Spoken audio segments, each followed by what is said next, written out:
more and more specific. Forget the quiz for a second, because the first one the quiz asks is calculate the average rate of change between the time B and 2 seconds before that. Don't worry about that yet. We'll come back to that.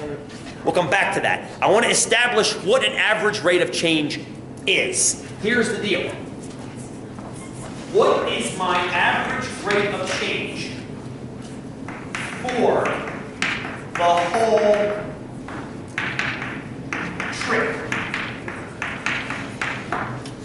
What's my average rate of change for my whole trip? My trip being defined as it starts at 0 seconds and it ends 10.1 seconds later. It ends 10.1 seconds later. What's my average speed over that entire trip? Well, in order to calculate that average speed over the entire trip, I need to know 2 things. And what are those 2 things? Speed and time. I need to, Right. not speed and time, but Distance. perfect distance and time. I need to know my total distance covered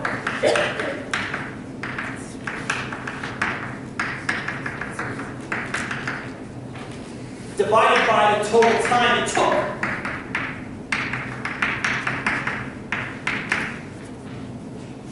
Is that fair? So I need my total distance covered divided by the total time it took me to cover that distance. So what is my average speed for the entire trip?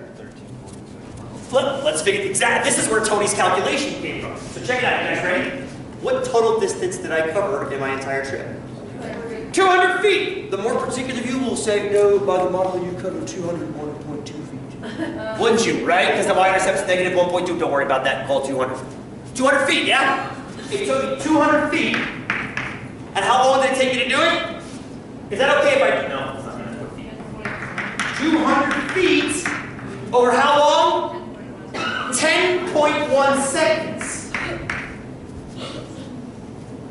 So I did 200 feet in 10.1 seconds. Can we convert that to a unit that we... Did I ask you for feet per second on the quiz or miles per hour? Average rate of change, average rate of change. Include the unit. I didn't specify. So let's just get it down to feet per second. How many feet per second is that? 200 feet per 10.1 seconds. That's like 20 feet per second. Yeah. 19.8.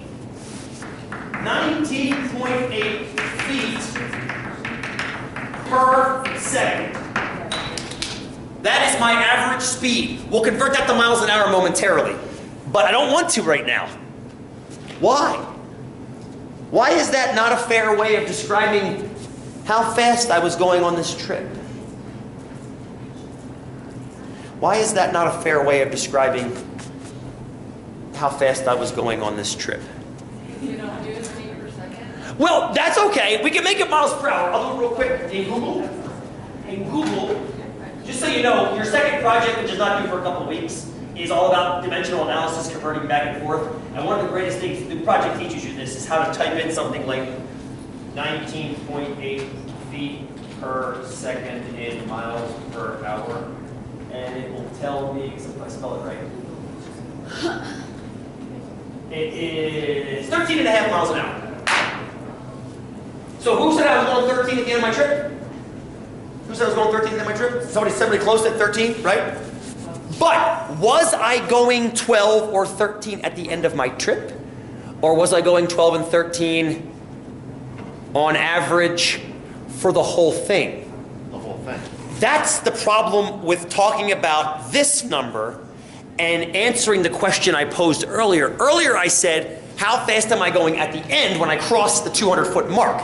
This is not that. This is how fast I average for the entire trip. In other words, it's ignoring this graph completely. It's ignoring this curvy graph and instead pretending what kind of graph is it? It's assuming that. That's the average rate of change curve. This is the average rate of change for the whole trip.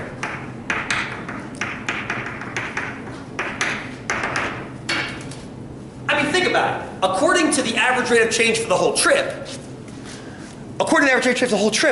I started off going 13.5 miles an hour, and I kept that 13.5 miles an hour the entire time until I crossed 200 feet.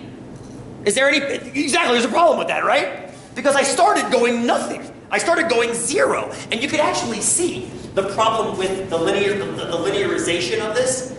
You see how the parabola is underneath the line? That means this line is overestimating how much distance I'm covering early on.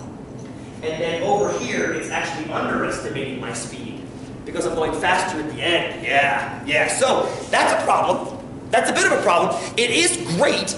I'm not saying average rate of change over an entire trip is useless. If you're leaving from Bend and going to Boise, and you want to figure out what time you need to leave your house to get there at a certain time, you want to use this.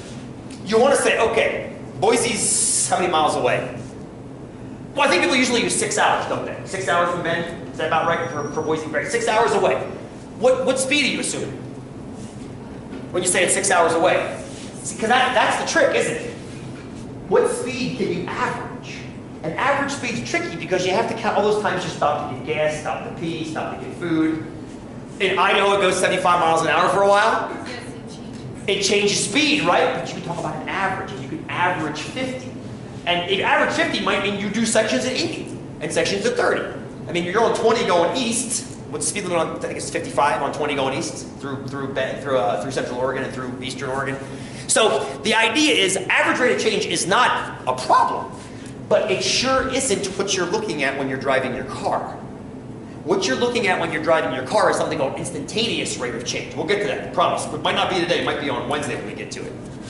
But how can we use this idea, though, to get closer? What I'd like to do is I'd like to figure out how fast I was going right there. Well, what mathematicians have done, this is pretty slick, was they changed the window of analysis. Now check this out.